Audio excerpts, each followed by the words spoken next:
الحمد لله رب العالمين والصلاة والسلام على أشرف الأنبياء وسيد المرسلين وعلى آله وصحبه ومن تبعهم بإحسان إلى يوم الدين. أما بعد فقد قال الله سبحانه وتعالى في القرآن العظيم والفرقان المجيد: لا ينهاكم الله عن الذين لم يقاتلوكم في الدين ولم يخرجوكم من دياركم أن تبروهم. وقال النبي صلى الله عليه وسلم: المؤمن مألف ولا خير في من لا يألف ولا يؤلف. صدق الله مولانا العظيم وصدق رسوله النبي الكريم. اللهم ألهمنا مراشد أمورنا وأعذنا من شرور أنفسنا ومن سيئات أعمالنا. رب اشرح لي صدري ويسر لي أمري واحلل عقدة من لساني يفقه قولي. سبحانك لا علم لنا إلا ما علمتنا إنك أنت العليم الحكيم. எல்லா புகழும் புகழ்ச்சியும் ஏக இறைவன் அல்லாஹ் ஒருவனுக்கே சொந்தம். ஸலாத்தும் சலாமும் நம்பெருமானார் ரசூலுல்லாஹி ஸல்லல்லாஹு அலைஹி வஸல்லம் அன்னவர்கள் மீதும், அன்னாரின் வழிநடந்த சஹாபாக்கள், தாபிஈங்கள், தபா தாபிஈங்கள், ஷுஹதாக்கள், உலமாக்கள், நல்லவர்கள், நாதாக்கள், இங்கு கூடியிருக்கும் நம் அனைவரின் மீதும் அனைத்து முஸ்லிம்களின் மீதும் நிறைவாக கிடைக்கட்டுமாக. பேரன்பிற்கும் மிகுந்த மரியாதைக்கும் உரிய பெரியவர்களே, அன்பிற்கும் மிகுந்த பாசத்துக்கும் உரித்தான அன்பு சகோதரர்களே, அஸ்ஸலாமு அலைக்கும் வரஹ்மத்துல்லாஹி வபரகாத்துஹு.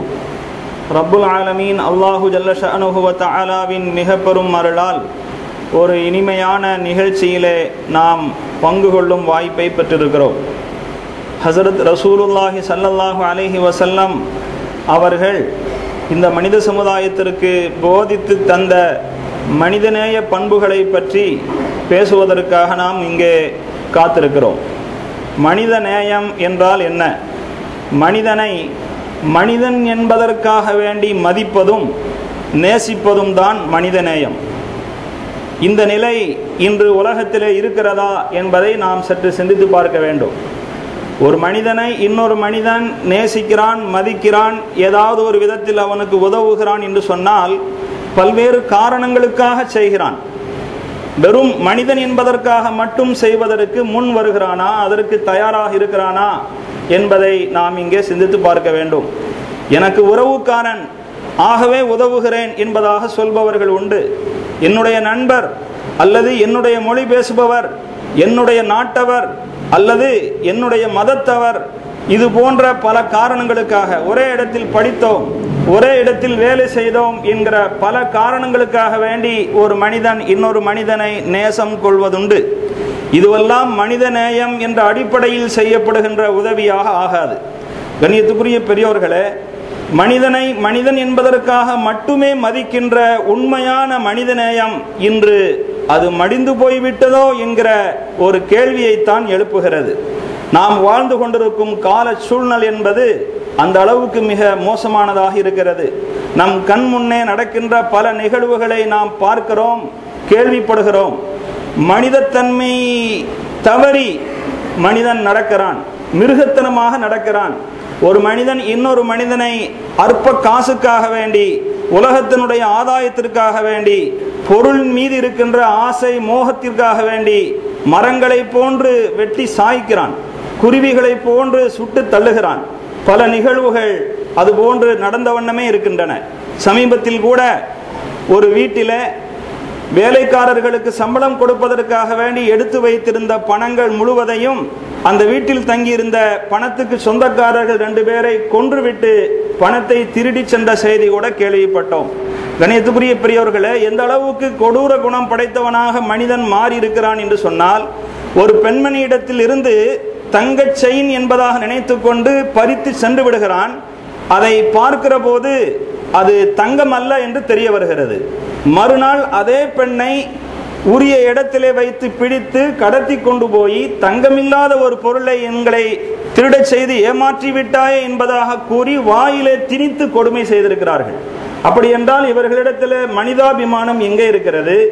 மனித நேயம் என்பது எவ்வளவு தூரம் அது ஒளிந்து வருகிறது என்பதை நாம் இங்கே சிந்தித்து பார்க்க வேண்டும். கண்ணியத்துக்குரிய பெரியோர்களே, இது போன்ற பல்வேறு நிகழ்வுகளை சிந்தித்து பார்க்கிற போது மனிதநேயம் இன்று மனித சமுதாயத்திலே மருந்துக்கு கூட இல்லையோ என்று ஒருவரிடத்தில் பேசிக் கொண்டிருந்தேன். ஏனுங்க, மருந்திலேயே மனிதநேயம் இல்லை என்று அவர் சொன்னார். மருந்துக்கு கூட சொன்னா தமிழ்ல ரொம்ப கம்மியா கூட இல்லையே. ஏன்னா மருந்துங்கிறது சாப்பாடு மாதிரி நிறைய சாப்பிட மாட்டோம், குறைவாகத்தான் சாப்பிடுவோம். மனிதநேயம் கொஞ்சம் கூட இல்லையே என்பதற்கு என்ன சொல்வோம் என்று சொன்னால் மருந்துக்கு கூட இல்லையே என்போம். அவர் சொன்னார், மருந்தில் கூட மனிதநேயம் இல்லை. மனிதனுடைய உயிரை காப்பாற்றுவதில் பெரும் பங்கு வகிக்கின்ற அந்த மருந்தில் கூட போலித்தனம், அதில் கூட கலப்படம், அதன் மூலமாக மருந்திலும் கூட மனிதநேயம் இல்லை என்பதாக அவர் விளக்கினார். அதை கேட்டபோது எனக்கு ஒரு ஞாபகம் வந்தது. இரு ஆவிகள் சந்தித்து கொண்டதாம். ஒரு ஆவி கேட்டுச்சான், நீ எப்படி செத்த? நான் தற்கொலை செய்யணும் அப்படிங்கிறதுக்காக வேண்டி விஷம் வாங்கி குடித்தேன், ஆனால் நான் சாகவில்லை, பிழைத்து கொண்டேன். ஏனென்றால் அதில் கலப்படம். பிறகு எப்படி செத்த என்று கேட்கும்போது, நான் விஷமறிந்து விட்டேன் என்று கருதி என்னுடைய குடும்பத்தினர்கள் மருத்துவமனையில் சேர்த்தார்கள், காப்பாற்ற வேண்டும் என்பதற்காக வேண்டி மருந்து தந்தார்கள், அது போலியாக இருந்தது, அதில் கலப்படம், அதனால் செத்து போயிட்டேன் என்பதாக சொன்னான். இந்த அளவுக்கு மனிதனுடைய உயிரை காப்பாற்ற வேண்டிய அந்த மருந்தில் கூட கலப்படம் செய்து வருமானம் பார்க்குகின்ற மிக மோசமான ஒரு சூழ்நிலையில் மனித சமுதாயம் போய் கொண்டிருப்பது மிகவும் அச்சத்தை தரக்கூடிய ஒரு செய்தியாகும். கண்ணியத்துக்குரிய பெரியோர்களே, நபி ஸல்லல்லாஹு அலைஹி வஸல்லம் அவர்கள் கூறுவார்கள், ஈமான் என்பது 70க்கும் மேற்பட்ட அம்சங்களை கொண்டது. அதில் மிக உயர்ந்த அம்சம் லா இலாஹ இல்லல்லாஹ் என்று சொல்வதாகும். வ அதுனாஹா இமாதத்துல் அதா அனித் தரீக். அந்த ஈமானுடைய அம்சங்களிலேயே மிக தாழ்ந்த நிலை என்னவென்று சொன்னால், பாதையில் இருக்கின்ற மக்களுக்கு துன்பம் தொல்லை தருகின்ற அந்த கல்லு, முள்ளு, கண்ணாடி சில்லு போன்றவைகளை தூரப்படுத்துவது, அப்புறப்படுத்துவது என்று ஹஜ்ரத் ரசூலுல்லாஹி ஸல்லல்லாஹு அலைஹி வஸல்லம் அவர்கள் சொன்னார்கள். இங்கே நாம் என்ன யோசிக்க வேண்டும் என்று சொன்னால், பாதையில் தொல்லை தரக்கூடிய பொருள் கிடக்கிறது என்றால் உறுதியாக அந்த வழியில் செல்பவர்களுக்கு அது பாதிப்பை உண்டாக்கும் என்று கூற முடியாது. பாதிப்பை உண்டாக்குவதற்கான வாய்ப்பு இருக்கிறது, அவ்வளவுதானே. பாதிப்பை உண்டாக்கும் வாய்ப்பு, ஒரு மனிதனுக்கு தொல்லை துன்பம் ஏற்படுத்தும் வாய்ப்பு இருந்தாலே அதற்கு கூட ஒரு மனிதன் இடம் தரக்கூடாது. தான் அறிந்தவுடன் அதை அப்புறப்படுத்தி எந்த மனிதனும் பாதிப்புக்குள்ளாகாமல் பாதுகாக்க வேண்டிய மனநிலை பெற்றவனாக இருக்க வேண்டும் என்று ஹஜ்ரத் ரசூலுல்லாஹி ஸல்லல்லாஹு அலைஹி வஸல்லம் அவர்கள் கற்றுத்தருகிறார்கள். அப்படி என்றால் இன்றைய மனித சமுதாயத்தின் சூழ்நிலை எந்த அளவுக்கு இருக்கிறது என்பதை இந்த ஹதீஸோடு நாம் ஒப்பிட்டு பார்க்கிற போது மிகவும் வேதனையாக இருக்கிறது. சென்னையிலே சமீபத்தில் ஒரு சில மாதங்களுக்கு முன்னால் அவசர கால ஆம்புலன்ஸ் 108 அதற்கு சேவைக்காக வேண்டி தகவல் சொன்ன நபர்களை பொறுக்கி எடுத்து அவர்களுக்கு பாராட்டு வைத்திருக்கிறார்கள். 3 மாசத்தில் சுமார் 33 பேர் அதற்காக வேண்டி தேர்ந்தெடுக்கப்பட்டிருக்கிறார்கள். அதில் அவர்கள் கண்டுபிடிக்கப்பட்டிருக்கிறார்கள். அவசர கால ஆம்புலன்ஸ் என்பது ஒரு விபத்து நடந்துவிட்டது, உயிருக்காக வேண்டி போராடி கொண்டிருக்கிறார்கள், அல்லது வேறு வகையான ஏதாவது அசம்பாவித சம்பவம் நடந்துவிட்டது, அவர்களுடைய உயிரை காப்பாற்ற வேண்டும் என்று சொன்னால் அவசரமான சிகிச்சை தேவைப்படுகிறது என்கிற அந்த சூழ்நிலையில் தான் அவசரகால உதவி வாகனத்தை நாடுவதுண்டு. அந்த வாகனத்திற்கு தகவல் சொல்வது ஒரு பெரிய புண்ணியமாக கருதப்படுகிறது. அந்த அளவுக்கு தகவல் சொல்வதற்கு கூட மனிதன் தயாராக இல்லை. நான் தகவல் சொன்னால் அதன் பிறகு ஏற்படக்கூடிய சட்ட சிக்கலை நான் சந்திக்க வேண்டியது வரும் என்று புறக்கணித்து செல்லக்கூடிய ஒரு சூழ்நிலை. இங்கே நான் குறிப்பிட வருகிற செய்தி என்னவென்றால், ஒரு மனிதனுக்கு துன்பம் ஏற்படும் என்கிற யூகம் இருந்தாலே நீ அந்த துன்பத்தை நீக்கி துன்பம் ஏற்படுவதற்கான வழிகளை நீ மாற்றி அமைக்க வேண்டும் என்று சொல்லக்கூடிய மார்க்கம், ஒரு மனிதன் துன்பத்தில் துவண்டு கொண்டிருக்கிறான், இரத்த கரை படிந்து கெஞ்சி கொண்டிருக்கிறான், ஒரு டெலிபோன் பேசுவதற்காக வேண்டி கேட்கிறான், அதை பேசி தொடர்பு படுத்துவதற்கு கூட தயாரில்லாத சூழ்நிலையில் லட்சக்கணக்கான மக்கள் வாழக்கூடிய ஒரு பகுதியிலே, ஒரு மாநகரத்திலே 3 மாதங்களில் 33 பேர் தான் அதில் தேடி கண்டுபிடிக்கப்பட்டிருக்கிறார்கள் என்று சொன்னால் மனித நேயம் அது சன்னஞ்சன்னமாக பூமிக்குள்ளே புதைந்து கொண்டிருக்கிறதோ என்று என்ன தோன்றுகிறது. கண்ணியத்துக்குரிய பெரியோர்களே, மனித நேயத்தை பற்றி பலரும் கவர்ச்சியாக பேசுவதுண்டு, பல நாளிதழ்களில் எழுதுவதும் உண்டு, கட்டுரைகளாக எழுதுவதும் உண்டு. ஆனால் மனிதநேயத்தை விவாதிப்போர் கூட நிஜமான மனிதநேயத்தை கொண்டிருப்பதாக தெரியவில்லை. நிஜமான மனிதநேயத்தை மனதில் கொண்டுதான் அவ்வாறு பேசுகிறார்களா என்று நம்மால் உறுதி கொள்ள முடியவில்லை. என்ன காரணம் என்றால், ஒரு கணவன் ஒரு மனைவியை வரதட்சணை கொடுமையின் காரணத்தினாலே தகராறு செய்து முடிவிலே மண்ணெண்ணெயை ஊற்றி கொளுத்தி சாகடித்து விடுகிறான். வீட்டுக்கு முன்னாலே நடைபெறுகின்ற கொடுமை இது. இதையெல்லாம் வேடிக்கை பார்த்துவிட்டு இப்படி கொடுமை செய்த அந்த கணவனுக்கு சட்ட ரீதியான தண்டனை வாங்கி கொடுக்க வேண்டும் என்று அதற்காக வேண்டிய வழக்குகள் நடந்து முடிந்து தீர்ப்பாகும் போது மனித உரிமை ஆர்வலர்கள் பேச ஆரம்பித்து விடுவார்கள். இவ்வாறெல்லாம் தண்டனைகள் வழங்கக்கூடாது, கடுமையான தண்டனைகள் வழங்கக்கூடாது என்பார்கள். இங்கே அவர்களுடைய மனிதநேயத்தன்மையின் போலித்தனத்தை நாம் இங்கே புரிந்து கொள்ள வேண்டும். ஒரு பாதிக்கப்பட்ட அவர்களுடைய சூழ்நிலையில் இருந்து இவர்கள் யோசிப்பதில்லை. அது மட்டுமல்ல, இவ்வாறு குற்றம் செய்தவர்கள் தன்னுடைய உறவுக்காரர்கள் என்பதனாலோ அல்லது தனக்கு பழக்கப்பட்டவர் வேண்டியவர் என்பதனாலோ அல்லது தன்னுடைய கட்சிக்காரர், தன் மதத்தவர், தன்னுடைய ஜாதியை சார்ந்தவர் என்ற பல காரணங்களுக்காக வேண்டித்தான் இது போன்று மனிதநேய கருத்துக்கள் அந்த நேரத்திலே உரத்து பேசப்படுகின்றன. கண்ணியத்துக்குரிய பெரியவர்களே, இதே போல தன் ஜாதி என்பதற்காக வேண்டி, தன்னுடைய கட்சியை சார்ந்தவர் என்பதற்காக வேண்டி, தான் கடைபிடிக்கின்ற மதத்தை பின்பற்றுவான் என்பதற்காக வேண்டி அப்பாவி மக்களை காவு வாங்கும் அளவுக்கு பெரும் பெரும் தாக்குதல்களில் ஈடுபடும் போதெல்லாம் கைகட்டி வேடிக்கை பார்க்கக்கூடிய பெருந்தலைவர்கள் குற்றவாளிகளுக்கு சட்ட ரீதியான தண்டனை வழங்கப்படும் போது மட்டும் மனிதநேய சிந்தனை அவர்களுடைய உள்ளத்திலே எழுந்துவிடும். கண்ணியத்துக்குரிய பெரியவர்களே, இது போன்ற பேச்சுக்களும் இது போன்ற சிந்தனைகளும் நிஜமான ஒரிஜினலான மனிதநேய சிந்தனையாக எப்படி ஆக முடியும்? ஹஜ்ரத் பெருமானா ஸல்லல்லாஹு அலைஹி வஸல்லம் அவர்கள் இந்த உலகத்திற்கு போதித்த மனிதநேயம் என்பது நிஜமானது, அது ஒரிஜினலானது. அதனால் தான் அதில் இனவெறிக்கு இடமில்லை. இனவெறிக்கு அப்பால் பட்ட மனிதநேயம், அதில் மத சார்புக்கு இடமில்லை. மத சார்புக்கு அப்பால் பட்ட மனிதநேயம். நான் ஆரம்பத்திலே குறிப்பிட்டேன், ஒரு மனிதனை மனிதன் என்பதற்காக மட்டுமே அவன் மீது நேசம் கொள்வதும் அவனுக்கு உதவ முன் வருவதும் தான் உண்மையான மனிதநேயம்.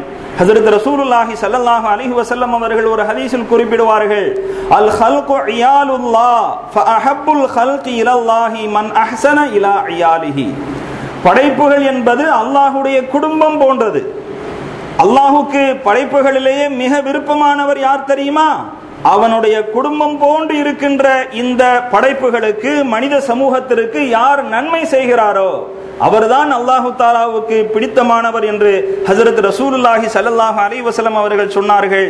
இங்கு ஒரு மனிதன் இன்னொரு மனிதனுக்கு, பிற மனிதர்களுக்கு உதவுபவனாக, ஏதாவது ஒரு விதத்தில் அவர்களுக்கு இவன் உதவி புரிபவனாக வாழ வேண்டும் என்று பெருமானார் ஸல்லல்லாஹு அலைஹி வஸல்லம் அவர்கள் சொல்கிறார்களே தவிர ஒரு முஸ்லிம் ஒரு முஸ்லிமுக்கு மட்டும்தான் உதவ வேண்டும் என்று இங்கு குறிப்பிடவில்லை. அதே போல ஹஜ்ரத் ரசூலுல்லாஹி ஸல்லல்லாஹு அலைஹி வஸல்லம் அவர்கள் போதித்த மனிதநேயம் மதர்சார்பற்ற மனிதநேயம் என்பதற்கு அவர்கள் காலத்திலே அவர்கள் நடந்து கொண்ட பல நிகழ்வுகளும் சான்றாக அமைந்திருக்கிறது. யமாமா உடைய பிரதேசத்தின் ஆளுநராக சுமாமா என்று ஒருவர் வாழ்ந்தார். அந்த சுமாமா அந்த வழியாக கடந்து செல்லக்கூடிய முஸ்லிம்களுடைய வணிக கூட்டத்தை இடைமறித்து அவர்களை பிடித்து கொலை செய்து விடுவதும், அவர்களுடைய பொருட்களை சூறையாடி விடுவதும் அவருடைய அன்றாட நேரப்போக்காக இருந்தது, அவருடைய அன்றாட பழக்கமாக இருந்து வந்தது.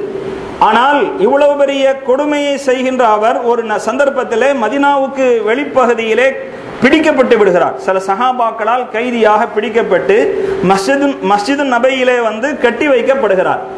ஹஜ்ரத் ரசூலுல்லாஹி ஸல்லல்லாஹு அலைஹி வஸல்லம் அவர்கள் அவரிடத்தில் வந்து என்ன அபிப்பிராயம், முஸ்லிம்களுக்கு பெரும் தொல்லையும் கஷ்டமும் தந்து கொண்டிருந்த, முஸ்லிம்களுடைய உயிருக்கும் பொருளுக்கும் பெரும் சேதத்தை ஏற்படுத்திய நீ இப்பொழுது எங்களிடம் சிக்கியிருக்கிறாய். உன்னுடைய அபிப்பிராயம் என்ன என்று கேட்டபோது, நீங்கள் என்னை கொன்றுவிட்டால் அதற்கு முழு தகுதி வாய்ந்தவன் நான். ஏனென்றால் உங்களில் நான் அவ்வளவு உயிர் சேதத்தை ஏற்படுத்தியிருக்கிறேன். அல்லது ஏதாவது நஷ்ட ஈட்டை பெற்றுக்கொண்டு என்னை விடுவிப்பதானால் அதுவும் நீங்கள் செய்யலாம், அதற்கான உரிமையும் உங்களுக்கு இருக்கிறது. அவ்வளவு பொருளாதாரத்தை நான் நாசப்படுத்தி இருக்கிறேன். இந்த ரெண்டையும் தாண்டி என்னை நீங்கள் மன்னித்து விடுவிப்பதானால் அதையும் செய்யலாம். மன்னித்து விடுவீர்களானால் என்னை நன்றி உள்ளவனாக நீங்கள் காண்பீர்கள். நீங்கள் என்னை மன்னித்ததற்கு விசுவாசமாக நான் நடந்து கொள்வேன் என்பதாக 3 விஷயத்தை சொன்னார். ஹஜ்ரத் ரசூலுல்லாஹி ஸல்லல்லாஹு அலைஹி வஸல்லம் அவர்கள் நினைத்திருந்தால் அவர் முஸ்லிம் அல்லாத வேறொருவர் என்பது மட்டுமல்ல, முஸ்லிம்களுக்கு பெரும் இழப்பை ஏற்படுத்தியவர், முஸ்லிம்களுடைய இரத்தத்தை குடித்தவர். இப்படிப்பட்ட சூழ்நிலையிலே அவரை ஒரு ஜாடை மட்டும் காட்டியிருந்தால் போதும், சஹாபாக்கள் தீர்த்து கட்டியிருப்பார்கள்.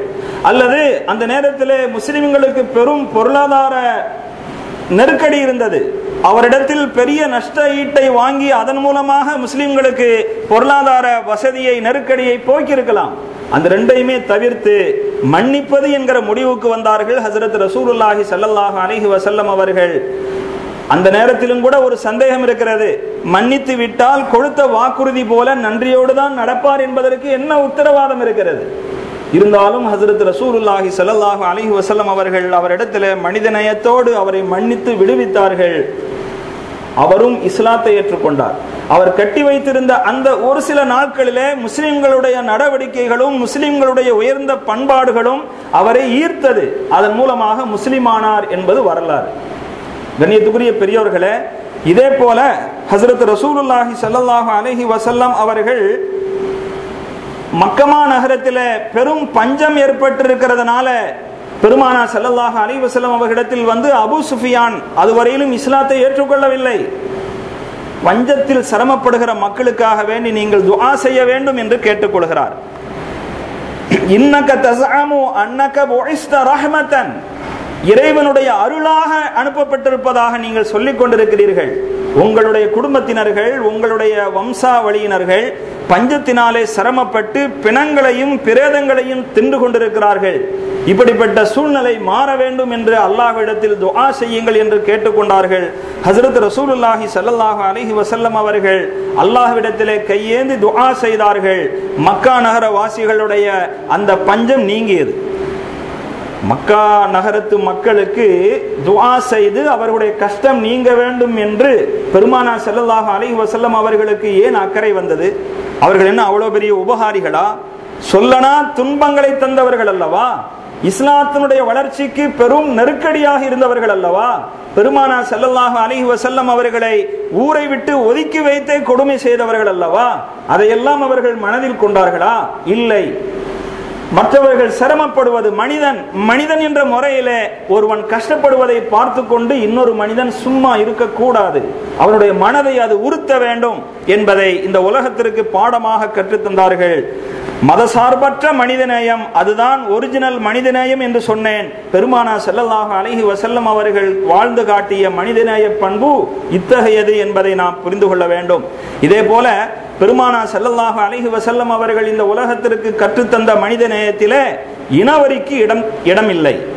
அதாவது தன்னுடைய இனத்தவர் பாதிக்கப்படும் போது மட்டும் மனித நேயத்தை பற்றி ரொம்ப பேசுவது, தன்னுடைய இனத்தவர்கள் பாதிப்பை உண்டாக்கியவர்களாக இருந்தால் வாய் மூடி பேசாமல் இருந்து விடுவது, அத்தகைய சந்தர்ப்பவாத மனிதநேயம் அல்ல. மஅரூர் இப்னு சுவைத் ரலியல்லாஹு அன்ஹு அவர்கள் கூறுவார்கள், ரபதா என்னும் இடத்திலே ஹஜ்ரத் அபூதர் ரலியல்லாஹு அன்ஹு அவர்களை நான் பார்த்தேன். அவர்களுடைய அடிமையும் அவர்களோடு இருக்கிறார்கள். ஹஜ்ரத் அபூதர் ரலியல்லாஹு அன்ஹு அவர்களுடைய உடலிலே ஒரு ஜோடி ஆடை இருக்கிறது. ஹுல்லத் என்று சொல்வார்கள் அரபியிலே. அரபியர்கள் ஒரு பெரிய ஆடையை எடுத்து உடல் முழுவதையும் மூடிக்கொண்டு அணியக்கூடிய ஒரு முறையும் இருந்தது. கீழாடை தனியாக, மேலாடை தனியாக அவ்வாறு பயன்படுத்தக்கூடிய முறையும் இருந்தது. அடிமையிடத்திலும் பார்க்கிறார்கள், கீழாடை மேலாடை என்று 2 ஆடையை அவர் உடுத்தி இருக்கிறார். எஜமானனாக இருக்கிற அபூதர் ரலியல்லாஹு அன்ஹு அவர்களும் 2 ஆடையை பயன்படுத்தி இருக்கிறார்கள். அவருக்கு ஆச்சரியமாக இருந்தது. ஏனென்றால் அடிமைகளுக்கு இப்படி எஜமானனுக்கு சமமான அந்தஸ்தை வழங்குவதில்லை அந்த மக்கள். அவர் கேட்டார், அபூதர்ரே, நீங்களும் உங்களுடைய அடிமையும் ஒரே மாதிரி ஆடை உடுத்திருக்கிறீர்களே என்று கேட்டபோது ஹஜ்ரத் அபூதர் ரலியல்லாஹு அன்ஹு அவர்கள் ஒரு முன்னால் நடந்த ஒரு நிகழ்ச்சியை ஞாபகப்படுத்துகிறார்கள்.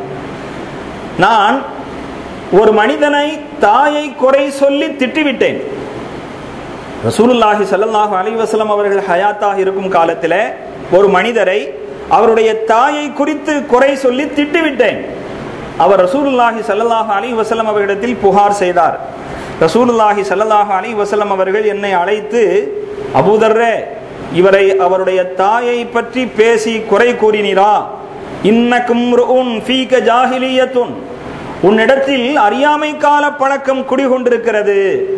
அறியாமை கால பழக்கம் குடிகொண்ட மனிதனாக நீ இருக்கிறாயே.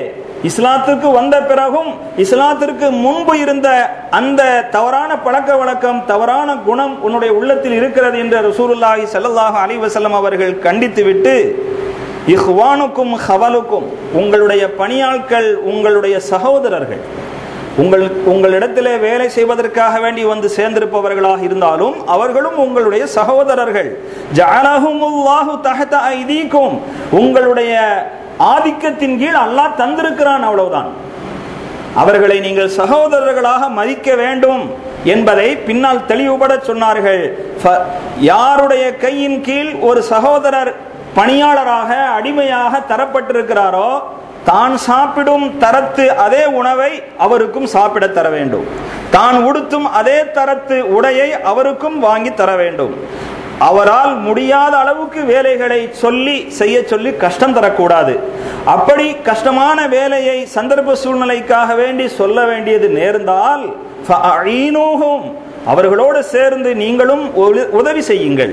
பெருமானா ஸல்லல்லாஹு அலைஹி வஸல்லம் அவர்கள் சொன்ன செய்தி இந்த உலக மக்களுக்கு இதில் எவ்வளவு பெரிய பாடம் இருக்கிறது. கண்ணியத்துக்குரிய பெரியோர்களே, மணிக்கணக்கிலே நின்று கடுமையான வேலையை செய்திருப்பார். சாப்பிட்டியாப்பா என்று ஒரு வார்த்தை கூட கேட்காத அரக்க குணம் படைத்த முதலாளிகளும் உண்டு.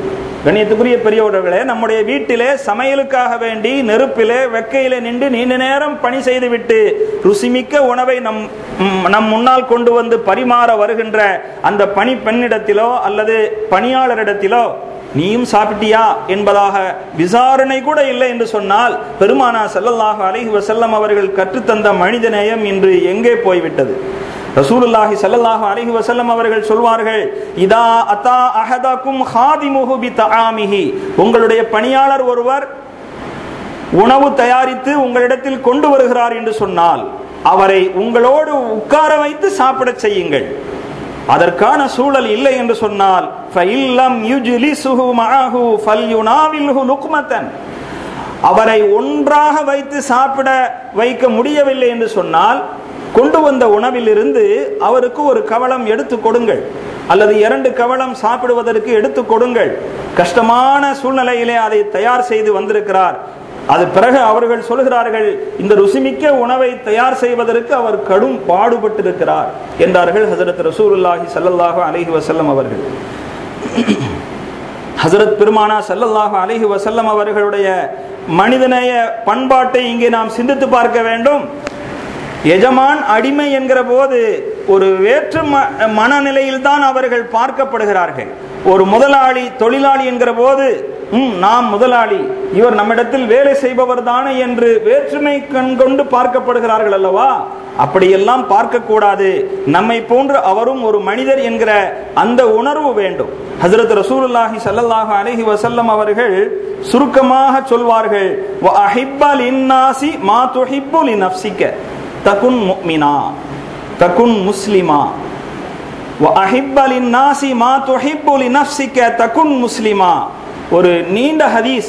அந்த ஹதீஸுல இடையிலே ஒரு வரி என்னவென்று சொன்னால், உனக்கு எதை விரும்புவாயோ அதே மக்களுக்கும் நீ விரும்பு, அப்பொழுது முஸ்லீம் ஆகி விடுவாய்.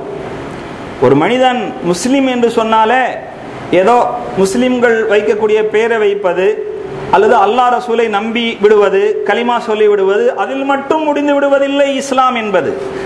இந்த அளவுக்கு உயர் பண்புகளை பேணுபவராக இருக்க வேண்டும். மிக சுருக்கமான வார்த்தை, மக்களுக்கு நீ விரும்ப வேண்டும், உனக்கு எதை விரும்புவாயா அதையே. இது எல்லா விஷயங்களுக்கும் பொருந்தும். நாம் ஒரு இடத்திலே பயணம் செய்ய போகிறோம். பயணம் செய்கின்ற சமயத்திலே நாம் ஒரு பேருந்திலே பயணம் செய்வதற்காக வேண்டி ஏறி இருக்கிறோம். அவ்வாறு ஏறும்போது நம்முடைய கையிலே ஒரு குழந்தை இருக்கிறது. நாம என்ன விரும்புவோம்? யாராவது இருக்கிறதுக்கு இடம் கொடுத்தா பரவாயில்ல அப்படின்னு விரும்புவோம். அப்போ நாம ஒரு நாள் இருக்கையில் அமர்ந்திருக்கும் போது யாராவது கையில் குழந்தையோடு வருகிறார்கள் என்று சொன்னால், நீ அவருடைய இடத்தில் இருந்து யோசனை செய்து பார், இதே நிலையில் நான் இருந்தால் என்ன எதிர்பார்ப்பேன்? எனக்கு யாராவது இடம் தர வேண்டும் என்று எதிர்பார்ப்பேன் அல்லவா? இப்பொழுது அவருக்கும் அந்த எதிர்பார்ப்பு இருக்கத்தானே செய்யும். இடம் அளிக்கலாம் என்பதாக இடம் தர வேண்டும். இது ஒவ்வொரு விஷயத்திற்கும். நாம் முதலாளியாக இருக்கிறோம், நம்மிடத்தில் தொழிலாளியாக இருப்பவர் மிக சரியாக முதல் தேதியிலேயே சம்பளம் வேண்டும் என்று எதிர்பார்க்கிறார். நாம் நம்முடைய குடும்பத்தினருக்கு எவ்வளவோ செலவுக்கான வழி வகைகளை நாம் வைத்திருக்கிறோம். அதற்காக வேண்டி பல நெருக்கடிகளை சமாளிக்க வேண்டிய சூழ்நிலையில் இருக்கிறோம். அதுபோன்றுதானே அவருக்கும் இருக்கும். தேதியானால் அவருக்கு பால் கடன் இருக்கும், மளிகை கடை ஜாமான் வாங்க வேண்டிய பொறுப்பு இருக்கும், வீட்டு வாடகை தர வேண்டியது இருக்கும், இது போக வேற ஏதாவது கடன்காரனுக்கு வாக்குறுதி கொடுத்தது இருக்கும், என்னென்னவெல்லாமோ இருக்கும். ஒரு மனிதன் தன்னை பற்றி சிந்தித்து பார்த்தாலே இதே போன்ற நிலைகள் தானே மற்றவர்களுக்கும் இருக்கும் என்று அவன் நினைத்து பார்க்க ஆரம்பித்தால் இந்த உலகத்தில் பிரச்சனைகளே கிடையாது. கண்ணியத்துக்குரிய பெரியோர்களே, ஹஸரத் ரசூலுல்லாஹி ஸல்லல்லாஹு அலைஹி வஸல்லம் அவர்கள் இது போன்று பல்வேறு மனிதநேய பண்புகளை இந்த மனித சமுதாயத்திற்கு போதித்திருக்கிறார்கள். அவைகளெல்லாம் சரியாக பின்பற்றப்படுகின்ற போது நிச்சயமாக இந்த உலகத்திலே மனிதநேயம் தலைத்தோங்கும் என்பதிலே சந்தேகம் இல்லை. ஒரே ஒரு ஹதீஸ், ஹஸரத் ரசூலுல்லாஹி ஸல்லல்லாஹு அலைஹி வஸல்லம் அவர்கள் கூறுவார்கள், அல் முஃமினு மஅலஃபு, ஒரு முஃமின் இறை விசுவாசி என்பவன் நேயத்தின் இருப்பிடம். வலா கைர ஃபீமன் லா யஅலஃபு வலா யுஅலஃபு, மற்றவர்களை நேயம் கொள்ளாமல், மற்ற மனிதனை அன்பு கொள்ளாமல், மற்ற மனிதனின் மீது கருணை கொண்டு நடக்காமல் வாழும் மனிதனிடத்திலே எந்த புண்ணியமும் இல்லை. பிற மனிதனால் கருணை காட்டப்படும் அளவுக்கு உயர்ந்த பண்பை ஏற்று நடக்காத கொடூரன் இருக்கிறானே, அவனிடத்திலும் எந்த புண்ணியமும் இல்லை. ரெண்டு விஷயத்தை சொல்கிறார்கள். ஒரு முஃமின் என்று சொன்னாலே அவன் நேயம் உள்ளவனாக இருப்பான், நேயம் அவனிடத்தில் குடிகொண்டிருக்கும். மற்றவர்களை நேயம் கொள்ளாத, பிற மனிதர்களால் நேயம் கொள்ளப்படும் அளவுக்கு நற்பண்புகளை மேற்கொள்ளாத மனிதனிடத்திலே எந்த புண்ணியமும் இல்லை என்றார்கள் ஹஸரத் ரசூலுல்லாஹி ஸல்லல்லாஹு அலைஹி வஸல்லம் அவர்கள். அல் முஃமினு மன் அமினஹுன் நாசு அலா திமாஇஹிம் வ அம்வாலிஹிம், உண்மையான இறை விசுவாசி யார் என்று சொன்னால், மற்ற மனிதர்கள் தங்களுடைய இரத்தத்துக்கோ, அதாவது உயிருக்கோ அல்லது உடைமைகளுக்கோ சேதம் ஏற்படுத்துவார் என்ற அச்சம் இல்லாதவராக தன்னை ஆக்கிக் கொள்ள வேண்டும். நான் இருக்கிறேன் என்று சொன்னால் என் மூலம் உங்களில் யாருக்கும் அல்லது வேற மனிதர் எவருக்கும் உயிர் சேதமோ பொருள் சேதமோ ஏற்படாது என்கிற உத்தரவாதத்தை நான் என்னுடைய நடவடிக்கைகளால் தர வேண்டும், என்னுடைய பேச்சால் தர வேண்டும். இவர்தான் உண்மையான முஃமின் என்று ஹஸரத் ரசூலுல்லாஹி ஸல்லல்லாஹு அலைஹி வஸல்லம் அவர்கள் இறை விசுவாசிக்கு இலக்கணம் தந்தார்கள். என்று சொன்னால் மனிதநேய பண்பு என்பது வெறும் சாதாரண போதனையாக மட்டும் ரசூலுல்லாஹி ஸல்லல்லாஹு அலைஹி வஸல்லம் அவர்கள் சொல்லி செல்லவில்லை. ஈமான் சார்ந்த ஒரு அமலாக, ஈமானோடு கலந்த ஒரு வணக்கமாக ஹஸரத் ரசூலுல்லாஹி ஸல்லல்லாஹு அலைஹி வஸல்லம் அவர்கள் கற்றுத் தந்திருக்கிறார்கள். பெருமானா ஸல்லல்லாஹு அலைஹி வஸல்லம் அவர்கள் கற்றுத்தந்த மனிதநேய பண்புகளை நாம் ஏற்று வாழ்கிற போது நிச்சயமாக அது மற்ற மக்களை இஸ்லாத்தின்பால் கொண்டு வருவதற்கு பெரும் உதவியாக இருக்கும். இந்த பண்புகள் எல்லாம் கைவிடப்படுகிற காரணத்தினாலே இஸ்லாத்தையும் அல்லது முஸ்லிம்களையும் வித்தியாசமாக கருதக்கூடிய, பார்க்கக்கூடிய ஒரு மோசமான சூழல் இந்த உலகத்திலே உருவாகி இருக்கிறது. அல்லாஹ் சுப்ஹானஹு வ தஆலா பெருமானா ஸல்லல்லாஹு அலைஹி வஸல்லம் அவர்கள் கற்றுத்தந்த எல்லா நல்ல பண்புகளையும் பேணி வாழக்கூடிய நன்மக்களாக நம்மை ஆக்கி அருள் புரிவானாக. வாஹிர் தஅவானா அல்ஹம்துலில்லாஹி ரப்பில் ஆலமீன். அஸ்ஸலாமு அலைக்கும் வரஹ்மத்துல்லாஹி வபரகாத்துஹு.